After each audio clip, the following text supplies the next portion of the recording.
welcome to episode 221 of Cinematary. I'm your host, Zach Dennis, and I'm here with Dylan Moore, Nathan Smith, and Zach Dennis.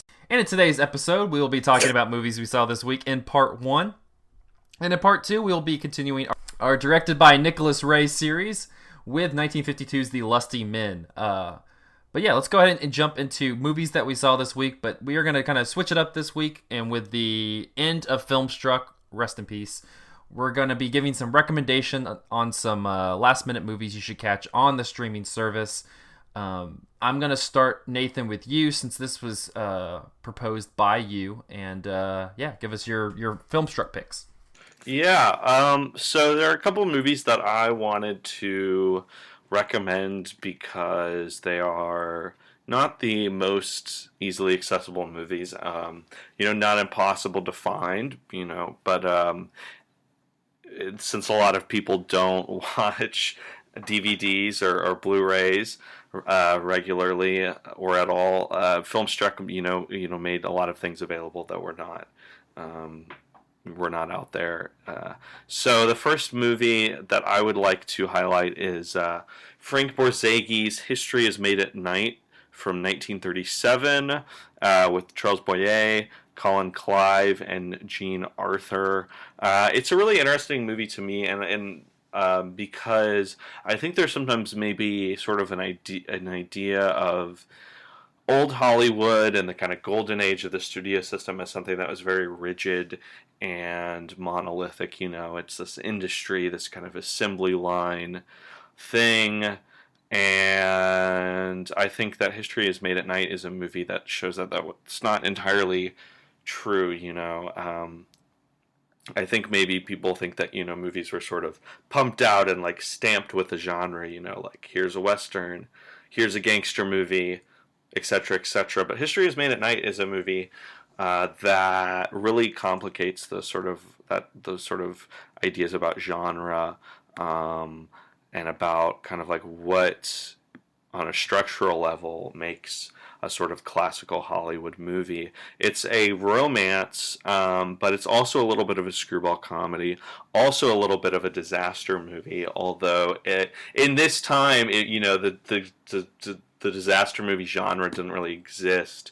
There were movies about like the Titanic and stuff and things that were definitely kind of akin to that, but it wasn't really codified as a genre, in the way that it would be until probably the 1970s with like the airport movies and the Poseidon Adventure and the Towering Inferno and movies like that.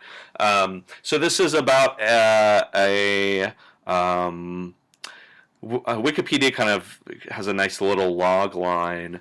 It's about a love triangle among a possessive shipping magnate, his beautiful wife, and a French head waiter with a spectacular ocean liner as a backdrop. So basically you have this woman played by Jean Arthur who's trying to divorce her husband, who's really jealous. He says that she has an affair. She's not having an affair. So he pays a guy to pretend to be her lover, so a private detective will catch them and they can get a divorce. But a man played by Charles Boyer at the last minute sees this and tries to intervene, tries to save Jean Arthur and snatch her away from her evil husband. So they of course fall in love. But Jean Arthur decides that she needs to stay with her husband, who's this really wealthy guy. She decides that she can't leave him. So they move to different continents. They're separated, and then one fateful night they come together on an ocean liner where he's working as the head waiter. He's tried to find her his whole life, and lo and behold, the ocean liner hits an iceberg, and everybody thinks they're going to die. And these two people who have loved each other but never been able to be together have one night to spend in each other's arms. So it's just very dramatic and There's a lot of plot stuffed into 90 minutes, so it's always a very sort of exciting movie. But I thought it was very touching and moving and convincing in its romance, while also having a sort of screwball kind of edge to it. And I think the like kind of the ocean liner iceberg set piece is also very impressive. So I don't know. It has this kind of. I think Borzegui's very interesting. He's someone who makes made a lot of melodramas that maybe not necessarily expressive in bold in the way that like Douglas Sirk movies are. Borzegi was largely working in black and white and working a little bit kind of earlier than the kind of big period of Sirk movies that everyone knows.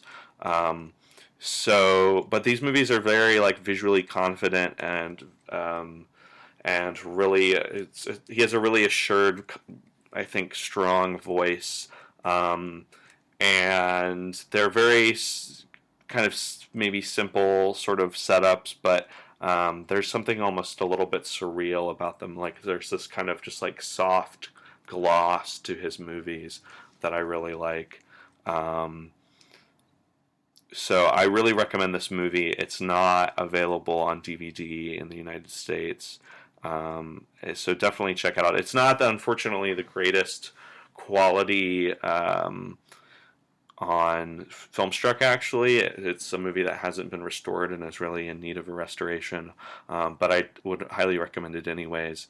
It's got a lot going on, and I think it's a very rewarding movie. The other movie I wanted to talk about is also from the 1930s, although this is a pre-code film, directed by William Wellman, who is maybe best known for directing the first version of A Star is Born and writing that story. This is called Frisco Jenny. It's from 1932. It stars Ruth Chatterton.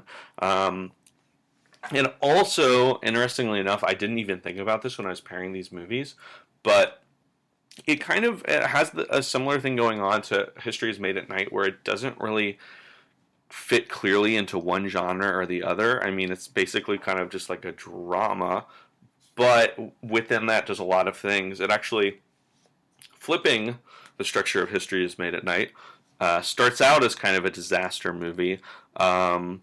Ruth Chatterton plays Ginny Sandoval, who's this kind of loose woman in the Tenderloin district in San Francisco. And the movie opens with of course, 1906 earthquake that devastated San Francisco. And in the aftermath of this earthquake, Ginny gives birth to a son, like in the rubble. She, soon to provide for her son, gets into the vice trade. She becomes this sort of gambling lord. And because of all this kind of scandals that are following her because of her devious ways, she's forced to give up her son, and he becomes this very successful lawyer. He goes to Stanford. She moves higher and higher up in the criminal world. And I hate to spoil, I feel like I spoiled majorly both of these movies, but they're also like almost a century old, and I think they're just like very exciting movies that are, I don't know, a lot of people kind of like look at an old movie and they're like, oh, that's just, they're all the same, but these are like very like plotty, crazy movies. So at the end of this movie, Ginny gets arrested and is prosecuted by her son, who doesn't realize that she is his mother, and it almost kind of reminds me a little bit of Lars von Trier's Dancer in the Dark, which is a movie that I'm not crazy about, but in this sort of like irrational devotion of a mother to her son, because at the end of this movie, Ginny cannot bring herself to reveal that she is the mother of this attorney who is sentencing her to death. So kind of in the same way that Dancer in the Dark, Bjork's character like refuses to reveal that she's going blind because she's too proud and she wants to spare her son. It's kind of similar to that. It's just this like utterly, purely tragic story. So if you're going to double feature these movies, I think you might want to actually start with Frisco Jenny, because it's a real downer of a movie. But again, it's More so than Dance in the Dark? no. I think Dance in the Dark is definitely more.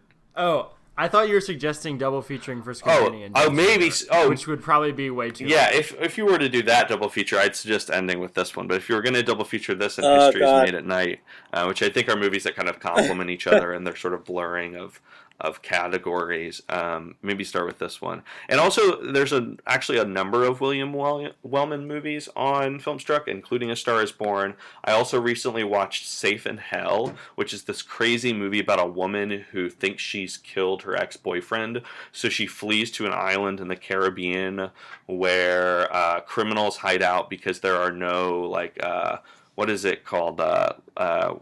Yes, extradition laws. Yeah.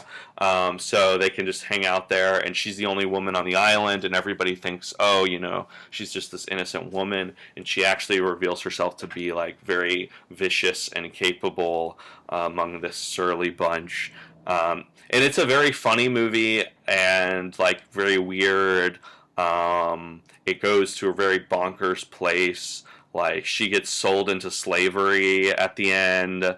It kind of reminds me a little bit of I Walked with a Zombie a little bit, and it's got this sort of like Caribbean setting and this sort of political and racial undertext. There's a lot in that movie about her sort of value on the island as a specifically white woman.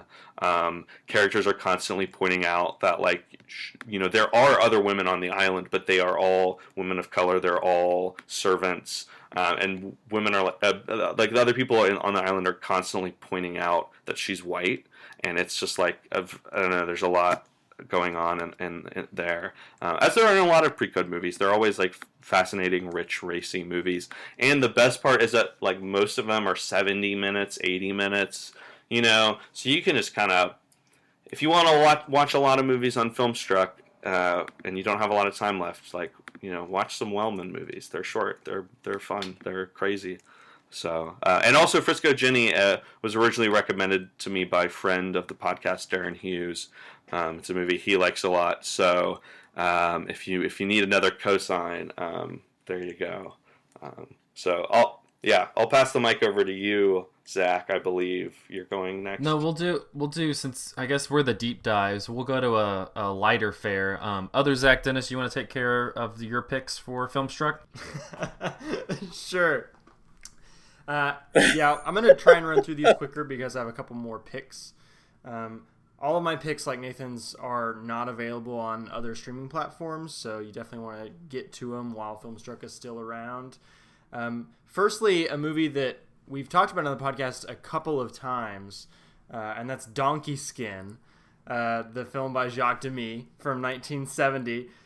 This is one of my favorite musicals. It is, I think, the best, absurd fairy tale send-up movie that I've seen. It is just a collection of fabulous delights. It involves a kingdom that is centered on a donkey that shits gold coins. The main and other jewels. Yeah, and other jewels. That's right. There's just a whole heap of jewels comes out of this donkey's butt. The king of the kingdom wants to marry his daughter. She runs off to live in the woods to escape him. She wears the titular donkey skin. She is mentored by a fairy godmother in the form of Delphine Seyrig, who you know from Jean Dillman. It later involves a woman who spits frogs on the ground every time she talks. There's not a lot of logic to this thing, but I love it so much, and it is really delightful and fun. So you should watch Donkey Skin. The next movie I want to recommend is a Japanese film called Cure by Kiyoshi Kurosawa. It came out in 1997. Kiyoshi Kurosawa, I would say the foremost, if not the only, director of slow cinema horror. And I think Cure is his perfection of both forms, both the horrific aspects and the slow cinema aesthetics. It is a detective story about a wave of murders that is unsolved in Tokyo, I guess? Yeah, Tokyo. And for each murder, the the victim is found with a big gaping X on their chest that's been cut open, and the person who did it is always found close nearby, but they have no memory of the event. So it seems as though they have been manipulated in some way. There's some sort of strange psychic connection between all of these murders. And it's a movie that's very hard to predict. It goes in some strange abstract directions. It gets very frightening, unexpectedly frightening, in the way that Kurosawa uses minimalism. He kind of trains the audience to find certain things scary that in other contexts very much would not be. The central scare of the film involves somebody lighting a cigarette lighter, and after a certain point when it comes on, your whole body tenses up. I would also say of this thing that it is really formally confident and impressive. Kurosawa has this insistence on long single takes, shooting an entire scene in one take, finding the best possible spot to frame an entire room, sort of like Chantal Akerman does in Jean Dillman Again, that I haven't seen anywhere else in the horror genre. And I think that this is just a really fantastic film that has sadly been overlooked because it doesn't have much of an American distribution. But it is on FilmStruck with a Criterion label, so I'm hoping that even if you don't get to it by the time FilmStruck goes down, that they put out a disc eventually.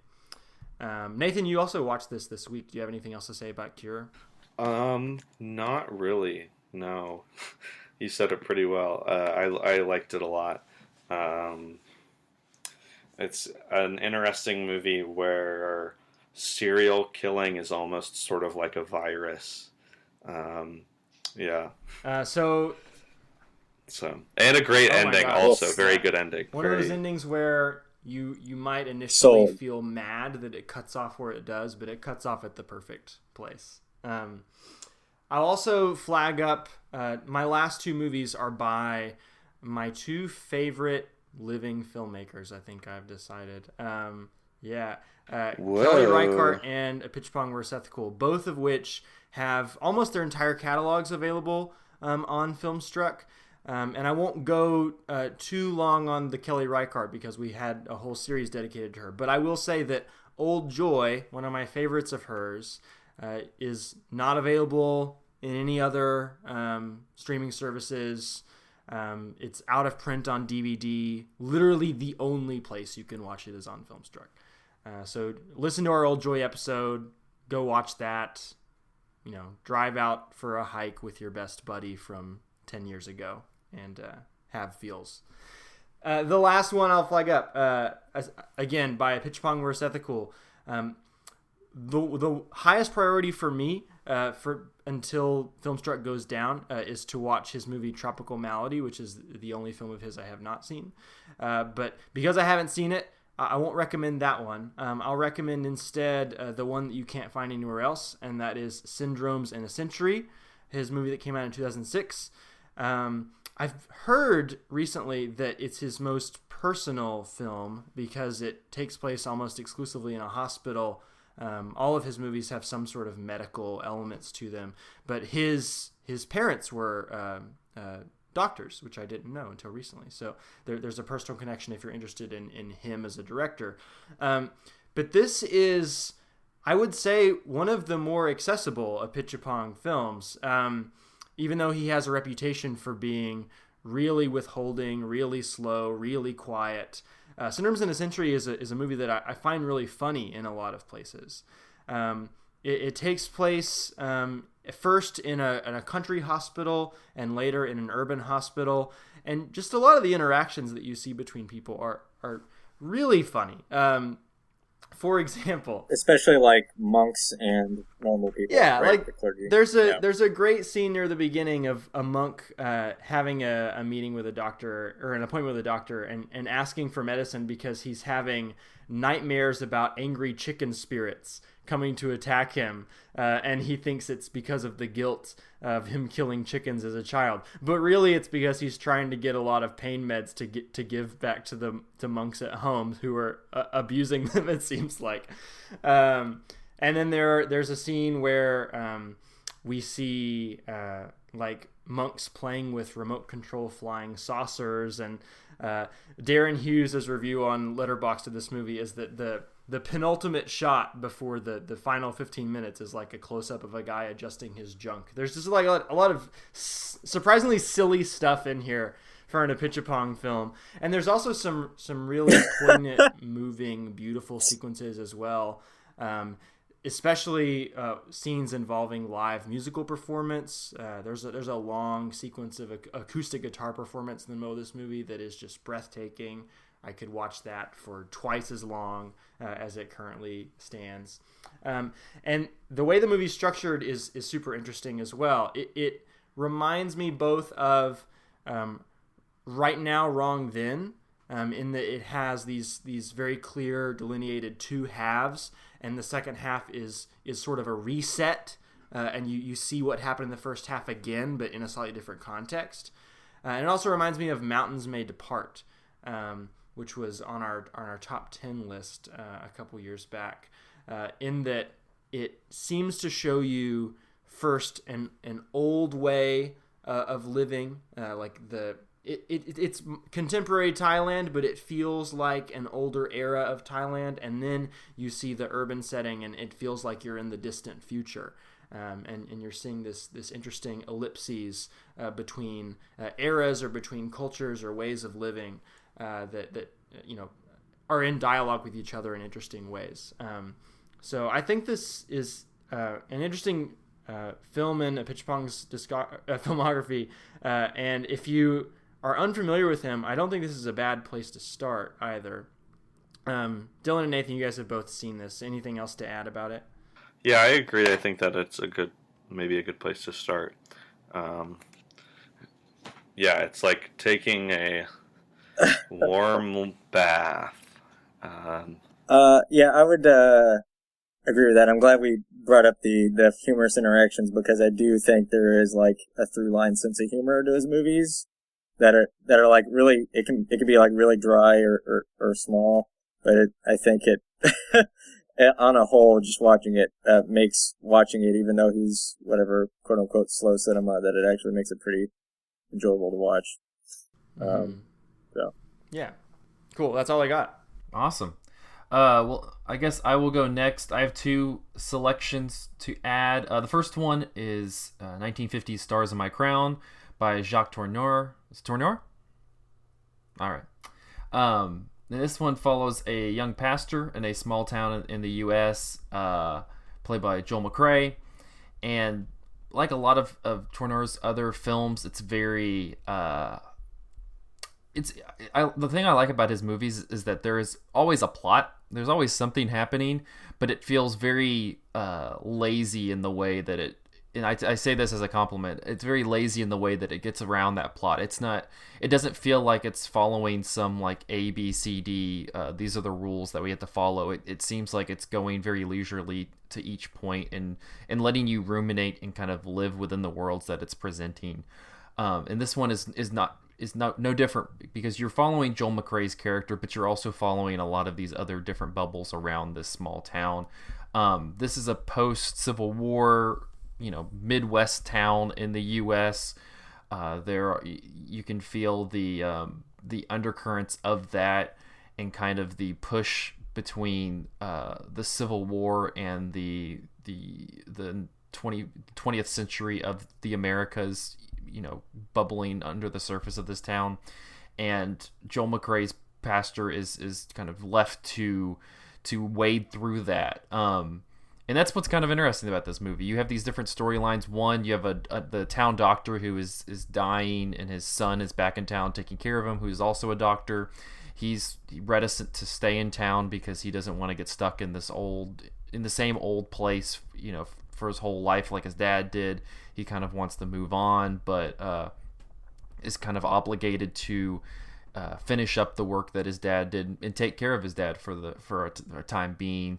He also has this kind of relationship happening with the school teacher. You have the different kids in town. They're just doing different kid things. There's this incredible sequence where two of the boys are sitting in a what is it?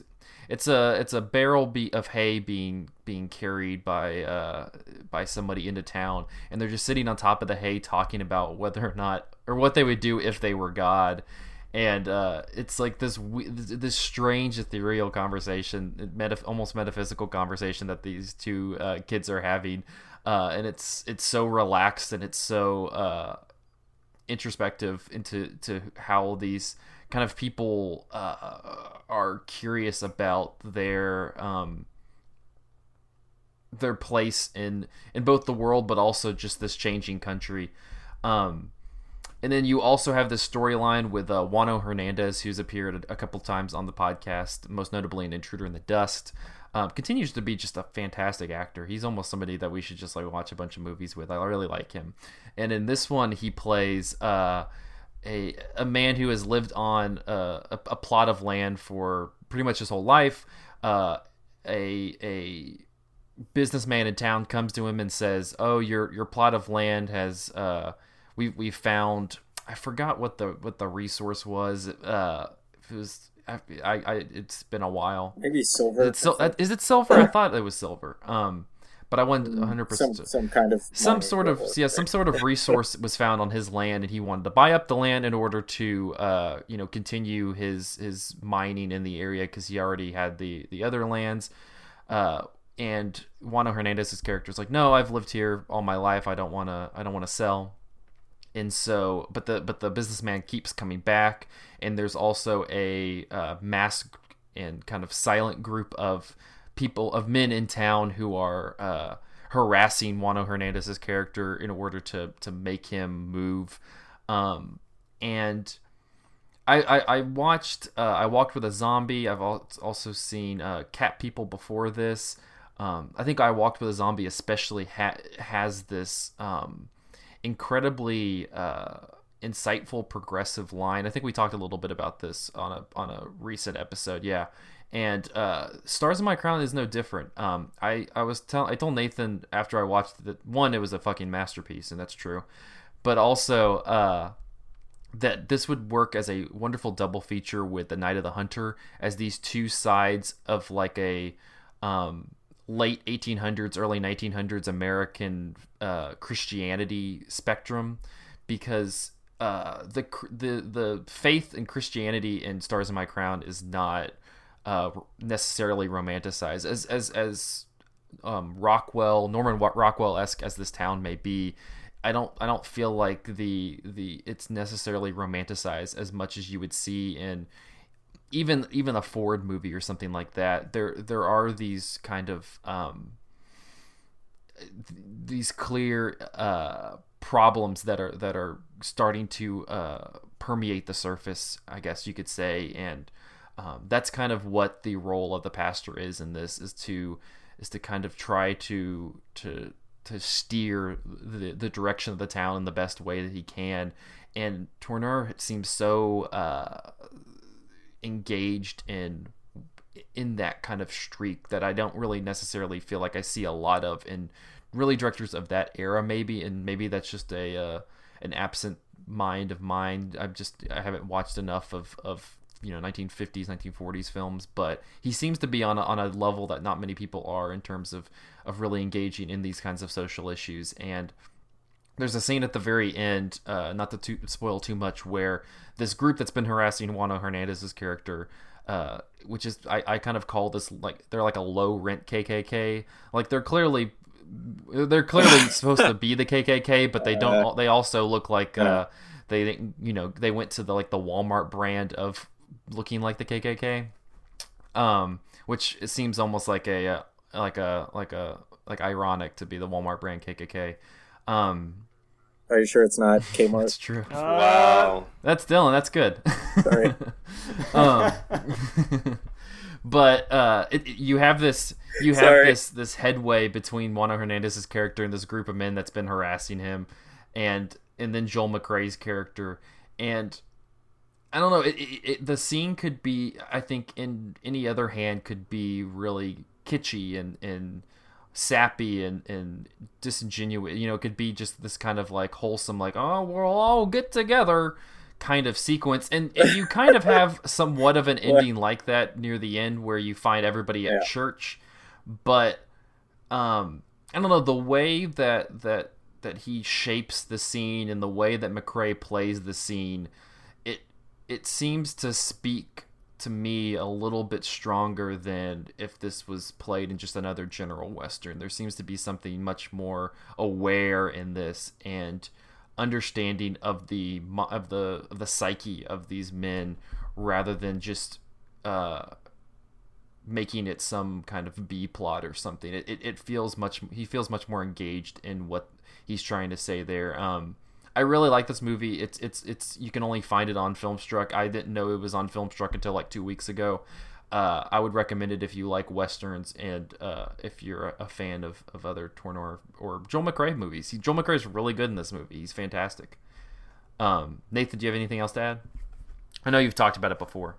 No, but it is a sort of interesting movie because it almost like you're talking about its sort of difference from other Westerns, and it almost feels like it's not even really a Western to me. Like it's like more of this pastoral sort of movie, which I think is from... I still have yet to see a lot of his Westerns. I think the only one I've seen is Canyon Passage, which even that is like more kind of fits in the iconography of the Western, but still has this sort of, I don't know, this kind of like casual quality to it that is in other Westerns, but there's just something about the kind of, it's just like country life almost in Stars in My Crown, you know. It's not as dusty. Yeah, it's not this kind of like American frontier, or like, you know, it's something a lot more like wholesome almost, which is not to say that it's not a challenging and very thoughtful movie, but well, I think it's a movie that's engaging with this concept of kind of living within a community, but not a broader community as like you would think of. You know, this ecosystem is just very self-contained, and I think what feels so revolutionary about a lot of the stuff that Joel McCrea's character does, and the way that Tourneur kind of moves the plot along, is that he's aware of that and he's engaging in these broader ideas within this smaller ecosystem. And I don't feel like something that small ever gets the attention paid that this movie gives. McCrea's first act in the movie, right, is like running into town and saying, "I'm putting up my guns to be the pastor," right? So like, it's like actively then turning that gunslinger mentality of a lot of Westerns and just turning it immediately as soon as the movie starts. So definitely. But I would recommend it. It's really great. The other one I wanted to talk about real quickly is Girlfriends, the 1978 Claudia Whale film. And this one, Nathan described really well as kind of the precursor to Frances Ha, which we've talked about, the Noah Baumbach film. And it's definitely super apparent. Just judging from watching like a little bit of this movie, I was like, yeah, he nailed that description. This one, you have Melanie Myron and Anita Skinner. They play these two friends. One's a photographer, and one seems to be figuring things out. They're roommates. The photographer is just doing small shooting jobs. She does pictures for the local synagogue and their bar mitzvahs, and kind of wanting to break out into larger things. Her roommate, though, ends up getting married. She marries Bob Balaban. Which that doesn't like mean anything. It's just Bob Balaban. It's just kind of funny. and Christopher Guest also. Yeah, Christopher Guest plays the photographer, Melanie Myron's character's boyfriend, which is, it's a very strange Christopher Guest role. It's not a role of his that you usually associate. It was kind of strange. You had to get like acclimated to him after a while. But yeah, the roommate, she decides to get married. She goes and marries Bob Balaban, and Mayron's character, the photographer, is now forced to live on her own and kind of figure things out that way. And this came out in 1978, which is a year after Annie Hall. It feels very adjacent to the kind of 70s Woody Allen comedies, but shows that you can kind of do that formula without at times suffocating people with it. It also feels like, I feel like, just to butt in, like, I feel like in this movie the characters kind of genuinely are struggling with things in their lives outside of their own heads. Like, it's a very kind of dirty New York City as opposed to Woody Allen's like magical, sure, yeah, Manhattan. And it's like, I feel like in Woody Allen movies, it's largely like intellectual, emotional problems, and those are obviously in this movie. But they're also just, these like the Melanie Martin character. She's just this struggling, broke girl in the city, trying to make it. Trying to get a job, trying to find some kind of success, and it's just like more interesting to me than a lot of Woody Allen conflicts. Yeah, and just the kind of the strife and the different relationships that she has are all different. Like, she has different issues. At one point, she picks up a new roommate and kind of struggles with that just because she's established this partnership with her old roommate, and I feel like that just kind of conflicts with this new situation. She also has Christopher Guest, who is her boyfriend, and kind of struggles with that, with joining the domesticity almost that her roommate kind of went into. She also has this kind of challenging relationship with with Eli Wallach's character, who is in charge of the synagogue, and that one was kind of a frustrating one to me because I felt like they had such a genuine connection, and then it becomes like more sexual in a way, and that just kind of made it almost just made it more complicated and frustrating more than anything. It wasn't bad. It was just, it made it more frustrating because it felt very real to like have this genuine connection and to muddy it up with some sort of strange sexual nature to it. I don't know. I think it's just this wonderful small little like I said, Woody Allen adjacent comedy of the 70s, but really has its own unique voice. And I really liked comparing it to Frances Ha. I felt like the relationship between the two women as these roommates was much more rich than Frances Ha, because in Frances Ha the roommate kind of leaves and we ditch her for most of the movie until we pick her up later. And this one, it feels like they're much more engaged in their relationship throughout the film, and that kind of the way it ends feels much more like you came to a genuine conclusion rather than kind of, I don't know. I like the way that they handled that relationship way more than Baumbach did in Frances Ha. But Girlfriends, it's about 86-90 minutes long. I recommend it. It's one of those also you can't find it anywhere else but FilmStruck. So Dylan, I'm going to toss it over to you. Okay. I first want to apologize for my outburst about Bob Balaban because I just imagine you should never apologize for that. No, it was great. I'm glad, but it was this image that while you were watching it, you were surprised that Bob Balaban can be like a romantic lead in a movie or whatever. It's just like, it made me laugh. Sorry. It was just more funny that like, oh, she got married. Oh, she married Bob Balaban. That's a choice. No, I know. That's what I mean, right? Like, wait, why is Bob Balaban in this? Okay, sure. Good. Yeah, he has a lot of funny 80s roles that are surprising, like Altered States and...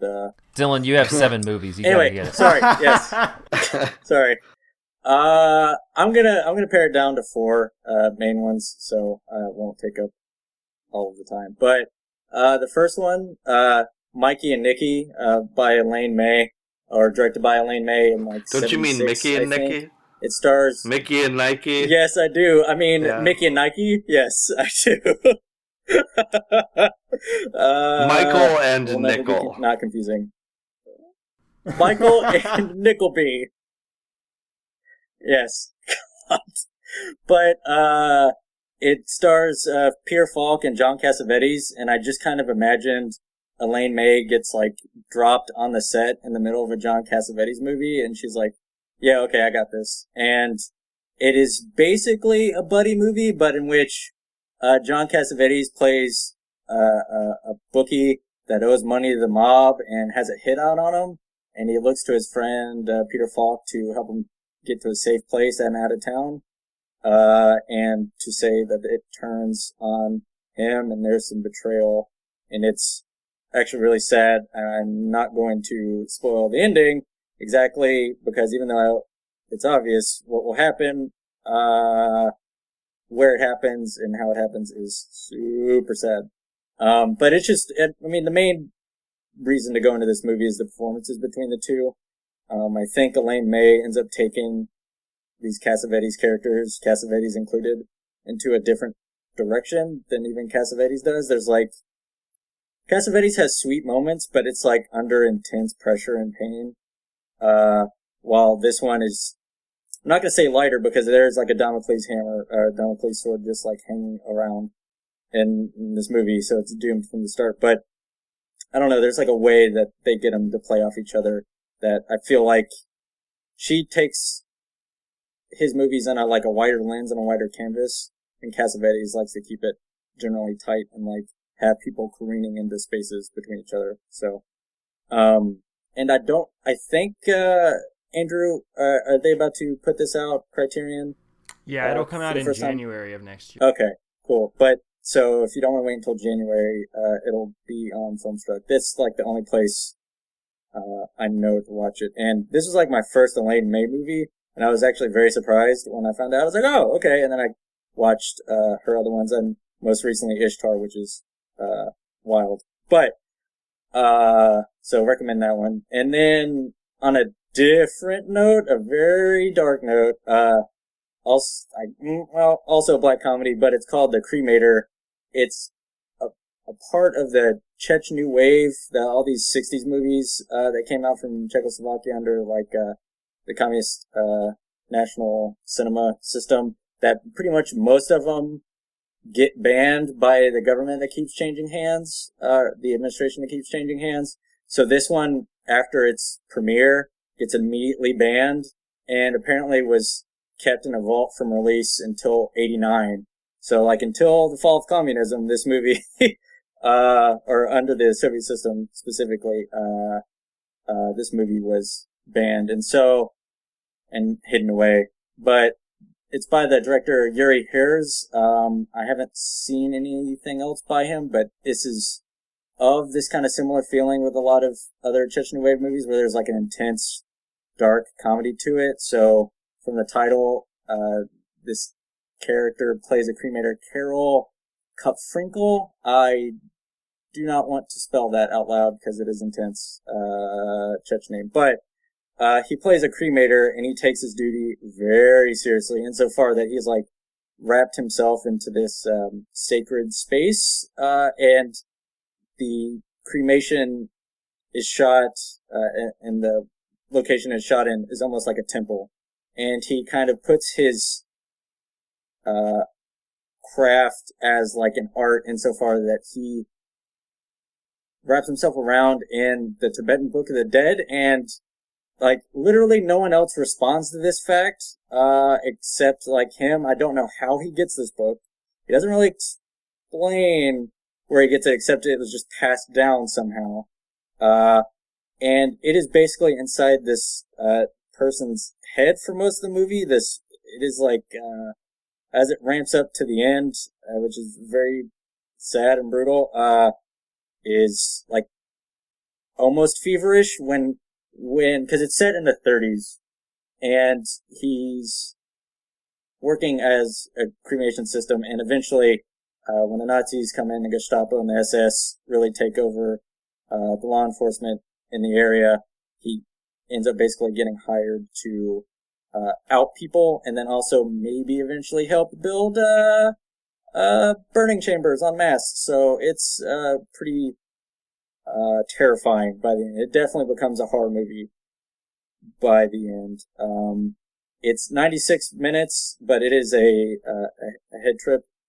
for sure that I would recommend because I do not know how else to watch this and really other Czech New Wave movies. But it's wild, so I recommend that for sure. Another one that I'm unclear how else to watch it except for Filmstruck, and they just put it up, Nanette and Bonnie, one of Claire Denis' earlier movies. I think it might be her third or fourth. And it stars a going collaborator, that she worked with in one movie before, and I think he's like that Gregory Collin, he's the person in front of the Beau Travail poster.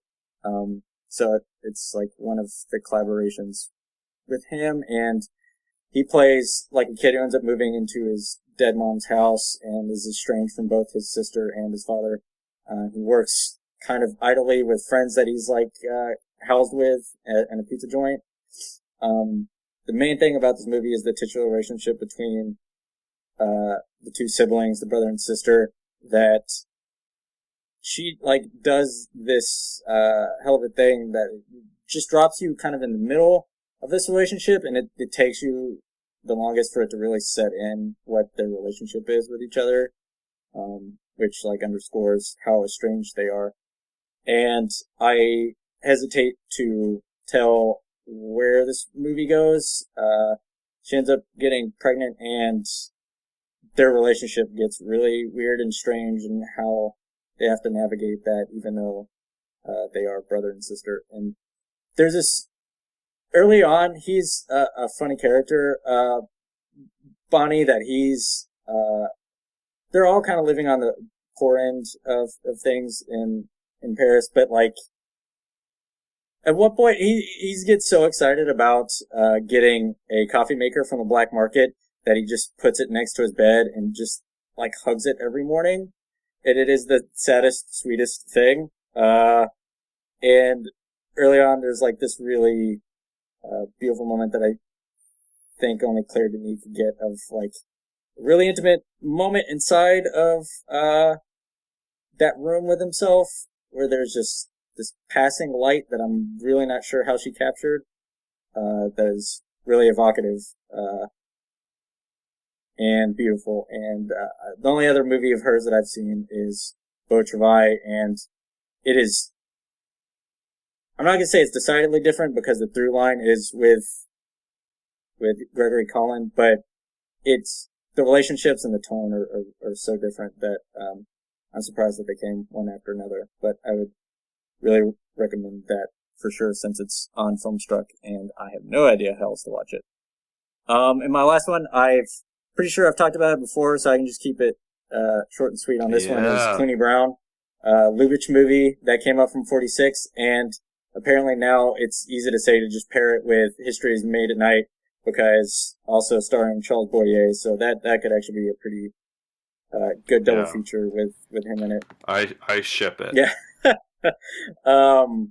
But this one is really interesting, especially considering it comes out by Lubitsch after To Be or Not to Be, where it's set with Charles Boyer is apparently a continental European fleeing from the Germans, and he ends up in England, and basically the youngsters of England are all decidedly, and for good reason, freaked out by the stuff that's happening on the continent, and he ends up getting sheltered by a family in the country.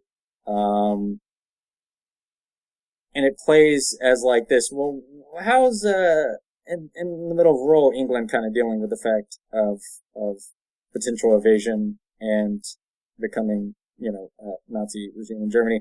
And it's funny how nonchalant it is. A lot of the sense of humor in this movie is the fact that that's the war is potentially in the background the whole time, and just these well-off people in this small country town are pretty chill about it. And also movie stars Jennifer Jones, and she is great as a comedic.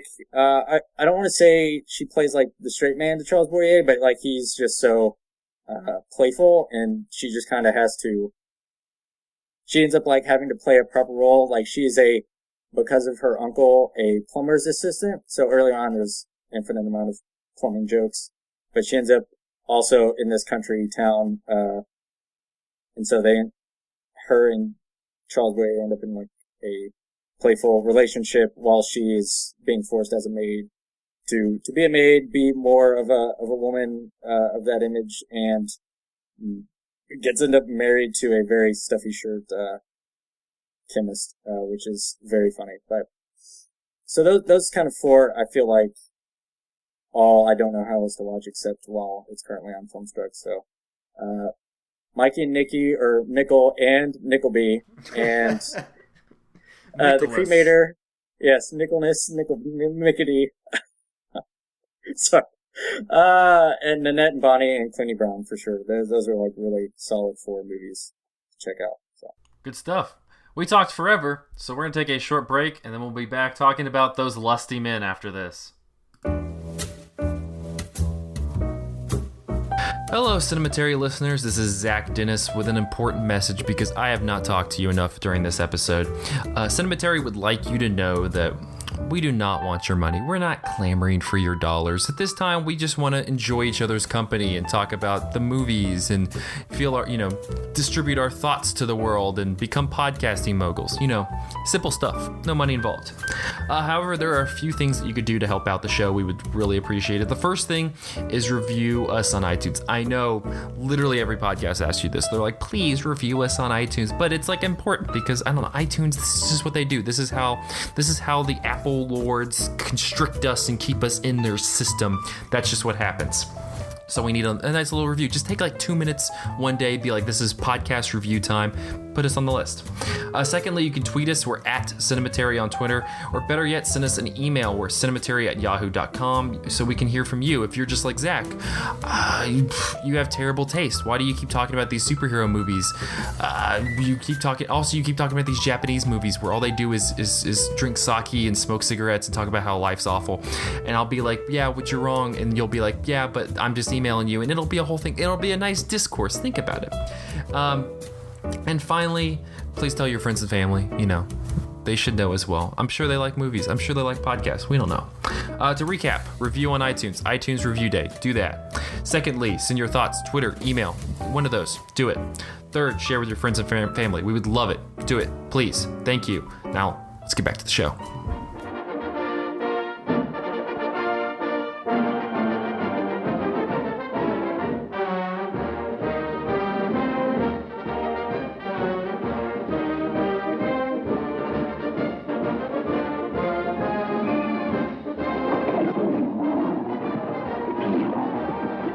Lusty Men. Meet them, thrill to them. The rough, rugged nerve of iron guys who play the roughest game on earth. Men who ride hard, play hard, love hard in the brawling camps of big-time rodeo. And we are back with part 2 of episode 221 of Cinematary. In this part, we'll be continuing our directed by Nicholas Ray series with 1952's The Lusty Men. This comes from a script by David Dortort, Horace McCoy, Alfred Hayes, Andrew Solt, and Jerry Wald, based on the novel by Claude Stanish. Yes, it took 5 men to write this script. They're all lusty men. Concentrated lust? The film stars Susan Hayward, Robert Mitchum, Arthur Kennedy, and Arthur Honeycutt. In the American West of the 1950s, talented rodeo rider Jeff McLeod quits after an injury. Returning to his hometown, he gets a job on a ranch and strikes up a friendship with Wes, a fellow ranch hand who dreams of being a rodeo rider. Wes talks Jeff into training him and joins the rodeo circuit with the reluctant approval of his wife. But when the two men start to disagree, Jeff returns to the circuit himself. The working titles for the film, if he didn't want it to be lusty, were Cowpoke and This Man Is Mine. Stanish's screen story was inspired by his King of the Cowboys article, which appeared in the May 13th, 1946 issue of Life magazine. It was about the cowboy named Bob Crosby. To research his script, screenwriter Horace McCoy spent 5 months on the rodeo circuit, while modern sources note that co-screenwriter and novelist David Dortort was a former cowboy himself. In late 1950, the Hollywood Reporter announced that Robert Parrish was to be the picture's director, and George Montgomery one of the male stars. Parrish worked with Stanish on the story for about 6 weeks and helped Dortort complete a first draft treatment. Dissatisfied with the treatment, Parrish went on to another project, and writer Richard Wormser was hired to redo the treatment. Sources claim that after Parrish's departure, producer Jerry Wald considered John Huston, Raoul Walsh, and Anthony Mann as directors for The Lusty Men. An April 1952 LA Times item reported that Mitchum did his own riding and bulldogging in the film and was planning to become a full-fledged rodeo star in late spring 1952 if arrangements with RKO, his studio contract, were worked out. So imagine that. That's a great what-if. If Robert Mitchum just went on to be a rodeo star. According kind to of like how Frankie Muniz became a race car driver. You know? It's the same thing. According to sources, because of Hayward's schedule, principal photography had to begin before a shooting script was completed. Consequently, Ray and Mitchum wrote much of the story as filming went along. Some scenes were written by Wald, Alfred Hayes, and Andrew Solt. Wald ordered that the ending be changed to have Jeff reunited with a former sweetheart instead of dying. Sources report that after the revised scene was shot, Mitchum claimed to have sent his secretary to steal the reel and throw it in an incinerator. The original ending, in which Jeff succumbs to his injuries, then was shot. In 1952, the New York Times said, "If anybody needs to be instructed that performing in rodeos is a dangerous and uncertain business, not conducive to a normal way of life, then The Lusty Men is the picture to let you know. This vivid and pungent demonstration of the activities of professional saddle tramps, the cowboys who scratch erratic livings on the circuit of the western rodeos, gives such a harsh, discouraging insight into this form of commercialized sport that every backyard bronc-buster who sees it should go back to being a railroad engineer. With a literal and candid use of the camera that would stand out in the documentary field, director Nicholas Ray has really captured the muscle and tump of rodeos." Pungent? The Can you Chicago smell it? Reader in 1952 What? If they say pungent, you smell it? Pungent. In 1952, the Chicago Reader said, "A masterpiece by Nicholas Ray, perhaps the most melancholy and reflective of his films. This modern dressed western centers on Ray's perennial themes of disaffection and self-destruction. Arthur Kennedy is a young rodeo rider, eager for quick fame and easy money. Robert Mitchum is his older friend, a veteran who's been there and knows better. Working with the great cinematographer Lee Garms, Ray creates an unstable atmosphere of dust and despair, trailer camps, and broken-down ranches that expresses the contradictory impulses of his characters, a lust for freedom balanced by a quest for security. With Susan Hayward, superb as Kennedy's wife." On that note, let's talk about these lusty men. One of the first things actually that I saw when I was researching this movie was a blog that, we just talked about. FilmStruck, rest in peace, posted about the film a couple years ago. And, well, I guess a year ago. It's not too far because this thing didn't last very long. Anyway, and it talks about how The Lusty Men is, quote, haunted by the Great Depression. It's about economic displacement, wandering the countryside to make a buck at podunk rodeos, and where the dream of owning a home seems forever out of reach. And that's kind of one thing that struck me, just because that's the one thing that I kind of took away from this. It really does have this quality of all of these characters that seem to be trying to make what would be equated as a normal life, regular living, but are unable to acquire that by, I guess, normal means. So they're having to risk their lives in order to make an honest living and be able to provide what they would associate as a life that people would strive for. Was that something that you guys kind of found in this movie, this between the characters of Wes and I forgot Jeff? Robert. I was just going to say Robert Mitchum. I don't know if I agree. I mean, Wes and Jeff both at one point in the first act of the movie are working as farmhands and are both perfectly capable. It doesn't seem to me like, Robert Mitchum's character has to turn to rodeoing because he doesn't have any other option. It's like some sort of masculine rush he gets from it, more than anything else. I think there is this sort of like aspirational sort of thing to it, where it is both the sort of the kind of aggressive masculine rush that you mentioned, and that's intermingled with this, but there's just sort of like just immediately for Wes, the not Robert Mitchum That's Wes, right? Arthur Kennedy. Yeah. Yes. We can just refer to them as that's Robert Mitchum how all and not people Robert define Mitchum. themselves That's in the fine. universe. We are all either Robert Mitchum or not Robert Mitchum. The two genders. Two genders? Oh.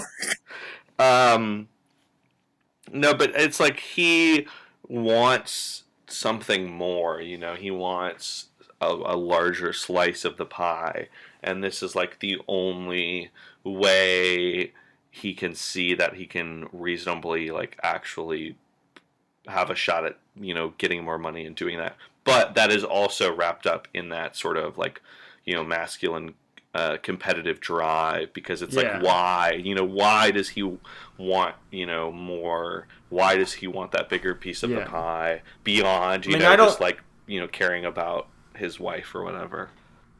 Yeah, it in no way reads to me as him needing more money or more power. It's more of like his own personal sense of glory. He says to his wife before he moves to the rodeo, like, I just want to rope one time, and it seems like it's just this, you know, fantastic dream that he's had. Is it less about status and more about fulfilling some sort of, you know, thing that he's built up in his head. Yeah. And Zach, to your point of like broader economic situations, where I think at one point the first rodeo, Jeff and Wes, or Robert Mitchum and Wes, go together.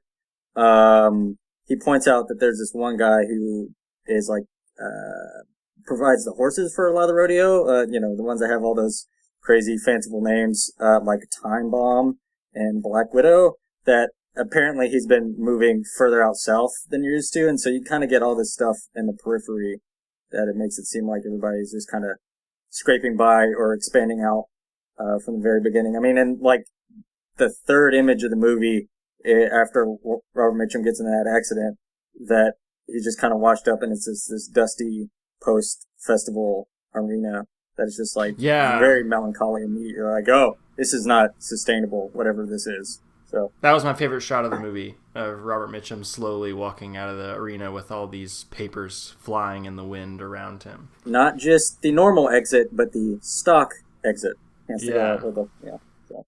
Well, the parallel I was kind of thinking about while watching this movie, just because I felt like both of these characters, I don't know, I felt like they probably they could stay on the path that they were on as these ranch hands and continue to kind of build up, and especially Wes recognized that he could keep doing that, but it's going to take him forever. He wants to expedite the process, but there's really not an option for him to take in order to expedite that process, other than taking on this very death-defying, risky, job. And it's something I kind of was thinking about in comparison is just a lot of the choices that are made by teenagers and young people who go into like becoming people who play football today, because you're entering this field where you look at just the for lack of a better term. Well, no, you just look at lack of a better term, the lifespan of being a specific position in football. It's not very long. For the most part, a running back is only at their peak for about 4 to 5 years. So that's 4 to 5 years that they have to really get the most amount of money that they can before really they're just bottomed out and forgotten about. You see it all the time where you see these names that were so big 3 years ago, and then now they're just kind of bargain bin people. And that's kind of what it seems like with this rodeo circuit, where it seems like it's just constantly churning out people, and it's these people who don't have a choice really to if they're going to go the normal path, they're going to have to work for so much longer, so they take this kind of side road in order to reach that. And I don't necessarily think that football is like that, where it's like this side road, but I think that there's also a lot of these ramifications, especially physically, to what it does to you in order to follow a path that you feel is probably the only one that you can take. And that was just something that I was thinking a lot about while watching, especially the last act of this movie, where it was like just the physical toll that it was taking on these writers. Yeah, Robert Mitchum is not an old man in this film. I mean, he was only 35, I think, when the movie came out, and he's already called a has-been by the wife character in the first act. And that kind of is what made me think of a lot of athletes, because you look at somebody like Tom Brady today, he's 41. That's not incredibly old. It's not like, when you look at it comparison to like lawmakers, there's lawmakers who are getting to the highest level and they're in their 70s. He's 41 and he's considered like one of the oldest people in football. And so I think that there's kind of that comparison where he's an old timer, but he's not really he has so much life left there. Sorry, Nathan. Oh, it's okay. I just think that this movie's focus on the physical toll taken on the writers is very interesting. And it almost reminded me in some way of another very different movie that we talked about last year, Todd Browning's Freaks. Just because they're both about these very specific subcultures that allow for people who, in the case of Freaks, kind of like have a necessity to be outside of mainstream culture. They don't really have a choice and they need some kind of alternative. And this movie, and people who have more of a desire to live kind of on the outside of conventional, like normal, air quotes, life. There's sort of these traveling communities where interpersonal relationships are very different. You have this sort of like, in this movie, this sort of like fluidity of kind of relationships. Robert Mitchum and Susan Hayward all obviously drift together as the movie goes on, and so Rosemary Maddox character gets introduced later. Yeah, so you sort of have this like all of these people are kind of like getting mingled together, but also that these two movies remind me of each other in that you sort of have these moments, and I think it's more pronounced in Freaks, but I think it's still present here, where the narrative is kind of set aside for a moment to sort of break into these sort of documentary-like passages, both in moments where there's the one really older writer who it's kind of suggested that he's had some kind of brain injury, who has like really messed up leg, and he shows his leg, and the camera kind of like moves down to show this injury, and also in a lot of the writing rodeo sequences, the camera's like very distant, and it kind of feels like it's probably some kind of real rodeo footage. Although there is a very interesting sequence at the beginning. The first ride we see when we're first introduced to Robert Mitchum is like very artificial in comparison to the rest of the rodeo sequences in the movie, because you see like Robert Mitchum being kind of bucked up and down, very rapidly, and it's like clearly rear projection. But then there's this almost like point of view shot where the camera is like whipping around. Yeah. And I thought that was kind of amazing. Like, I had never seen camera movement like that in a sort of older Hollywood movie. Just this sort of like camera just whipping. And so having this like very artificial sequence, and having the rest of the rodeo stuff in the movie be kind of this more documentary register, I thought was a really unique choice. They pull it off a lot, where they go from kind of more obviously stage, like all the actors around bulls are like setting up to go out into the arena. But yeah, as soon as they, go off, it could be a stunt double, but at the distance that we're seeing it kind of looks accurate enough, and we're kind of in the moment, so it doesn't matter.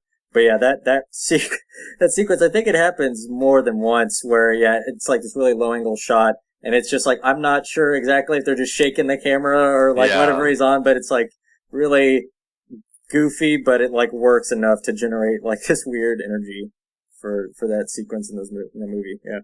One of the things that we talked about last week with In a Lonely Place, and I feel like it's probably a subject that we'll come back to in most of the films that we talk about in this series, is how Nicholas Ray portrays masculinity.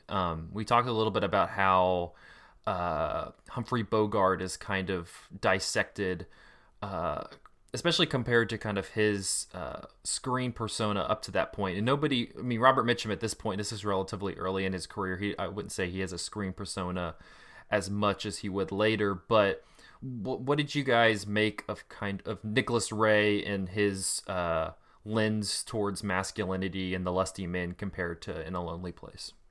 Well, I am now 100% sold on Dylan's theory that, you know, Ray is primarily interested in masculinity and the ways in which men kind of ruin their own lives with it. This one feels even more overt than In a Lonely Place. It almost feels like a morality play or something, where you have these characters standing in for various ideological or emotional states, where we have Robert Mitchum as the kind of the image of fading machismo, but he also offers the promise of future machismo for our not Robert Mitchum character, who is stuck in a life of domesticity with a very like loving, supportive, intelligent wife who the movie makes very clear is 100% the better option than just following around Robert Mitchum. We get a lot of time inside the home with her, and she's always framed sympathetically and with a type of complexity and dignity that I don't feel like we see from housewife characters all too often in movies of this era.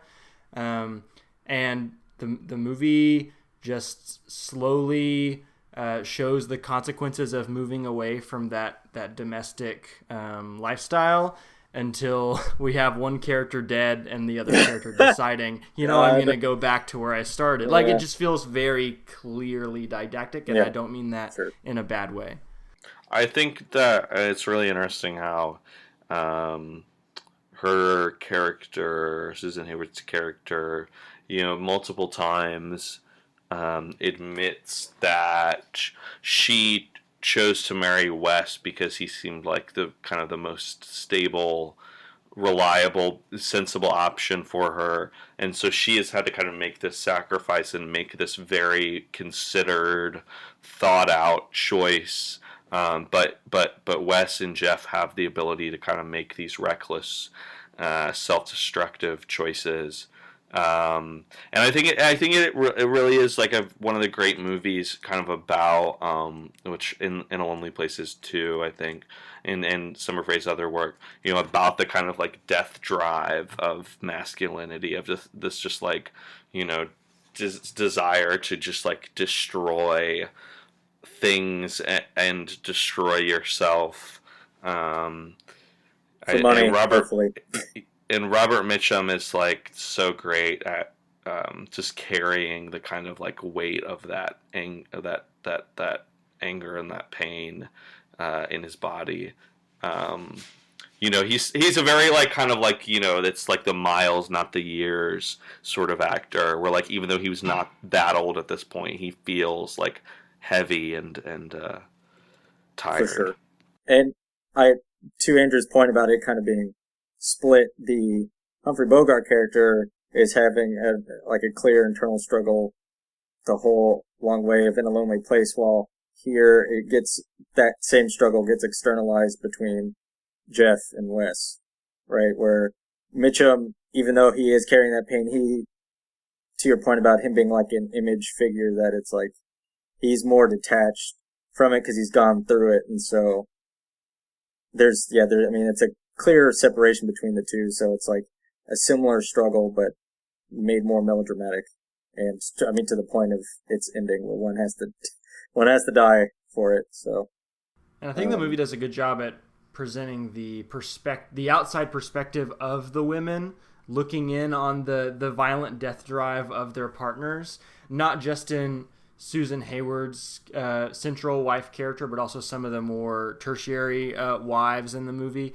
You get the sense that Susan Hayward is very concerned about the well-being and the health of her husband, but when he gets out of his first rodeo that she watches, she seems like more in love with him than she has ever been in the movie, and it feels like it's this weird rush for the wives too, because it's that feeling of your husband has been away at war and he comes home and you're just so happy that he survived that you're not going to think to criticize his recklessness. You're just going to appreciate the fact that he's still here. And to have a rodeo man as your husband is like getting that rush all the time. This weird whiplash between being angry and horrified and worried and being grateful and in love at the same time.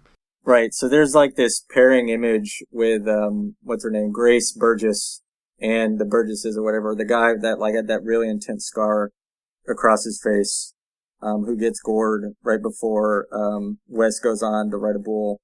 That, to your point, Andrew, about like showing the outside perspective, that one really showed the material cost of after he gets killed and everybody goes to the bar to celebrate Wes's, extraordinary handling of the bull, staying on top of it, that she comes in, like, rightfully pissed that she lost her husband to it, even though, like, everybody seems to, say that they understand the risk and the cost of what they're doing, but then they go out and gamble. They're and really and just stuff ignoring afterwards, it. So, yeah, they're pretty much ignoring it. But so afterwards, after that kind of scene, bubbles up and percolates out, that you find later that, Wes, entirely drunk, ends up in the trailer, like getting coffee from Grace while getting the trailer because he finds out that she's leaving and all she has to remember her husband is all of these trinkets and belts and stuff, and it's just kind of sitting there en masse on the table,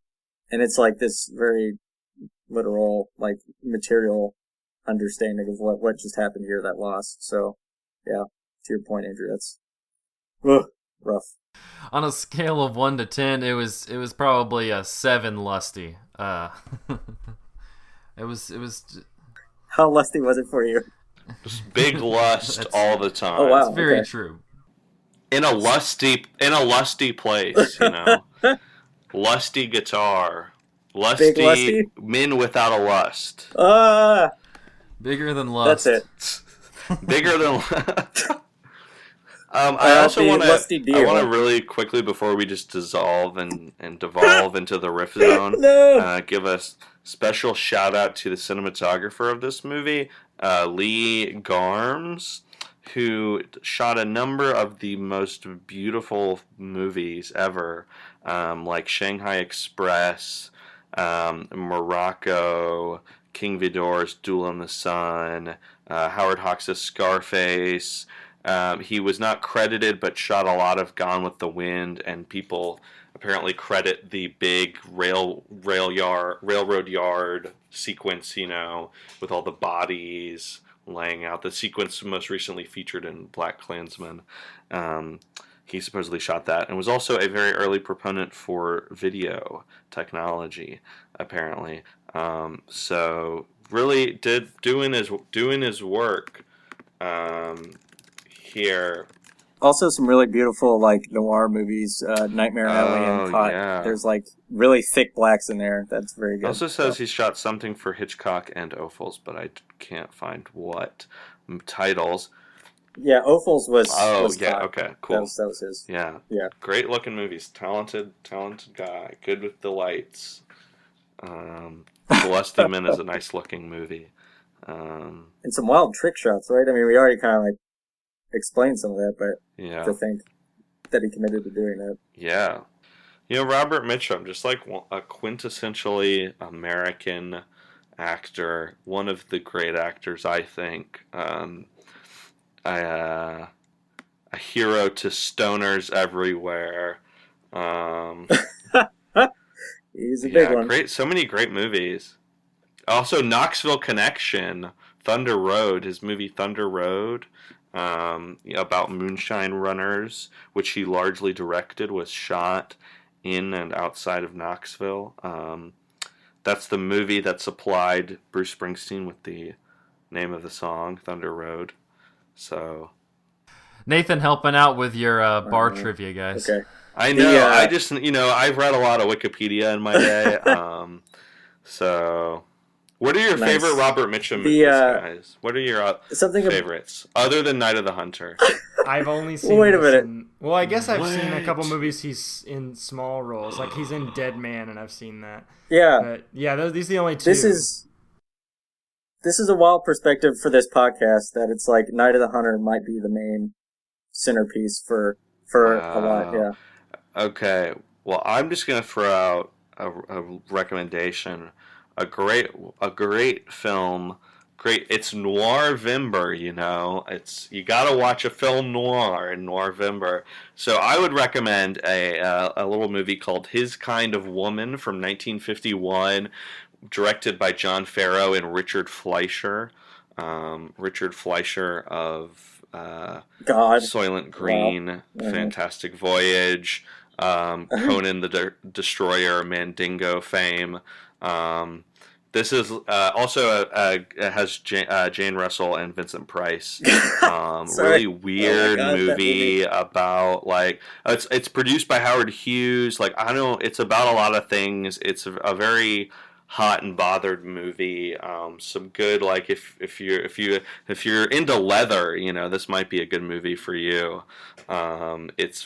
It's very homoerotic. Vincent too. Price really goofs up that movie in a good way. Yeah. Oh, he does. He's a hoot. He's a hoot in that movie.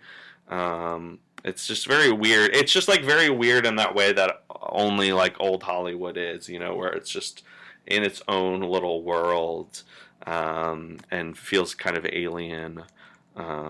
So I think that's one of my favorite Mitchum movies.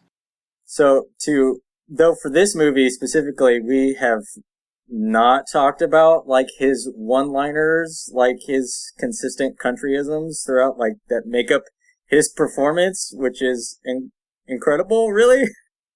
What is it? The chickens and the feathers, something. Oh yeah. What does he You say? got the chicken today, feathers tomorrow, or whatever. Yeah. Gotta keep your chickens, And she's a good one. Don't let that lamb chop go away. He's talking about the wife. Let's not forget the all-time great, which is, "You a thinking man? I can get out of the rain, that's about it." Thanks, Robert Mitchum. I can get out of the rain, that's about it. I don't know what that means. Yeah. I have very no clue. useful. Listeners, It's true. Listeners, please write in and tell me what that means. Hey. I got no clue. Don't die from exposure. It's bad news. Try to not do that. Yeah, I would say so. But You know what else is dying? don't know. Dying from being a rodeo rider. That's pretty bad. Oh God. Well, accurate. I guess it's an brutal. occupational hazard, but it still sucks. As we kind of wind down, any closing thoughts on the Lusty Men before we head out? This is a great Robert Mitchum performance. I mean, I joke about his one-liners, but he brings the charm. It's amazing the fact that Night of the Hunter might be our mark before this, considering how even though he's flirting with his dude's wife, how much more of a good guy he is as opposed to the crazy cartoon that he is in Night of the Hunter in a great way. So I'm this is actually more of what seems like a real person than that does. But yeah, he has a real physical presence and bearing that, yeah, Zach saying it's a heft or heaviness that's real. So I just love this movie. Great Texas movie. Great performances. Good looking movie. As Jean-Luc Godard said, Nick Ray is the cinema, And I go to the movies for Lusty Men, I don't know about you guys. It's a good time. I don't know. If you all do not have your thirst for rodeo slated or not or whatever after this is over, there's a small short, redundant, on FilmStruck called Rodeo, easily enough, by Carol Ballard, that is from 69, I think, 1969, and it is its own heavy tone to it. It is definitely a short film that was made in 69. The soundtrack is very psychedelic. It almost seems like it could just be a Doors song and part of it, like a dirge, the end that builds up to this really intense, slow, solemn, bull riding, moment that it's actually very good if you're not, done with the radio, after this movie, which I'm amazed at how good this movie is at introducing it to the audience. Like, it really clearly sets up stakes in what each event is that we end up watching, which I guess is easy enough because we have the color commentary that happens throughout the whole, while they montage together, like behind the scenes stuff. Well, there's also Chloe Zhao's The Rider yeah. from this year, which I was reminded of many times while watching The Lusty Men. One of 3 horses. 2018 loves them horses. This one, I mean, The Rider features a character very similar to Robert Mitchum in that he's a young guy, even younger than Robert Mitchum, but he's already outlasted his usefulness in the world of rodeo because he's suffered a physical handicap from an injury. And it leans way more into that element of men like destroying their own bodies than this movie does, and directed by a woman as well, so you have a slightly different like gendered perspective there. Another thing that I would recommend if you enjoyed this. Also would recommend the movie Blood and Sand with who's Rita Hayworth is in it, and who's the guy from 19. I think it's Robert Mamoulian is the director. Yes, with Tyrone Power. Wow, is in it. Very colorful. And Linda Darnell. Yeah, super early Technicolor, very vivid. Great bullfighting movie. Also there's bullfighting, rodeo nonsense, hijinks, and the Jackass movies. Podcast favorite. True. So. I know if you're kind of looking for like a nice, you're just continuing that rodeo kick, I would recommend The Hidden Fortress, the Akira Kurosawa film from 1958. It has nothing to do with rodeos, but everybody else was like talking about movies and recommending them, and I felt left out. I really like that one. So Hidden Fortress, it's on FilmStruck. There's wacky side characters in this movie too. It links up. It's right there. Yeah, that's true. The Devils, it's also a movie that you could name. Why? Paddington, also, tightly Instant Family with Mark Wahlberg. That's a movie that's actually a movie now. No. Bohemian Rhapsody is a song and a movie. Can you ever forgive me? It's a question that I ask a lot of people, but also it's a movie. It's a question I ask myself every time I recommend a movie to someone. Can you ever forgive me for recommending you that movie that you absolutely hated? Anyway, Wait. Okay, no, wait. I have a final note. A serious note, or a more on-topic note.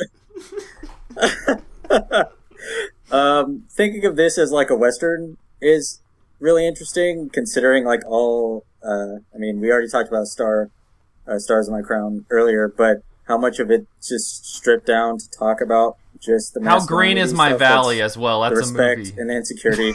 that's true. A movie. I recommend it. It's also a Western, apparently, set in Ireland, but... That's a movie, the young Mr. Lincoln. Okay, but wait.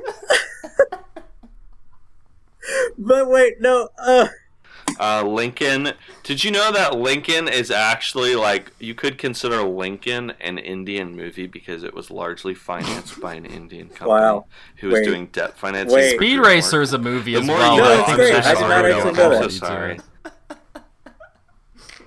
This movie has actually an interesting problem with indigenous population. Hey, did you know that Logan is a Western? No! Logan is also an Ozu movie at times, because there's a quiet part in it where people don't talk. Gets intercut with, hey yo, a parade, normal Western fanfare, and then there's some Indian people there, some indigenous population doing their own thing. Hey, good looking out to you. And then there's teepees in the background of the last one in Pendleton. Is why The is Other it Side of the Wind is not on my watch. Yeah. What's going on? It's really it's sad. Like that, Robert Mitchum makes like this racist remark earlier on about can't teaching a horse, like can only break a horse but can't teach it Mexican. And it's just like, oh, Robert Mitchum, you were doing so good. You milkshake ducked, Robert. Speaking of milkshake, There Will Be Blood is But- also a movie that I would recommend. And there will be blood if you don't shut up. But so look forward to It will be No Country for Lusty Men. look forward The Big to Lust. Johnny Guitar next week because that is also a dope western. That's The Ballad of Johnny Guitar. so both of these movies Great together. song. It is a good song. Both of these movies together. Nicholas Ray dealing with westerns and masculinity. Good stuff. One of the Well, if great. you're So- still listening to us, you can find more about Cinematary on Facebook at facebook.com/Cinematary, on Twitter at handle @Cinematary, and on Letterboxd at letterboxd.com/Cinematary, where we post literally every one of these movies that we mentioned in this episode. It's going to be very helpful. Great. Next week, should watch as them. Dylan spoiled because he couldn't Yes. let me do my job, we're going to be talking about 1954's Johnny Guitar. It'll be the movie couldn't. for next week. Clearly, people are Also- people are clearly confused. Also about... a movie. Jonathan Guitar. Also a movie is Jonathan. Lolita. Lolita is a movie that has that if you have eyeballs you can take in. It's true. and a book. Thank you guys. James James Mason? Battle Angel. That's a movie. That's a It's movie, coming too. out Big soon. eyes. Wow. James Mason is in Lolita, and he's also in the movie Caught that the cinematographer Lee Arms shot, which he also shot this movie. Aquaman. So fuck That you all. sounds like it's got some Lusty Men in it. Aquaman. That's all, folks.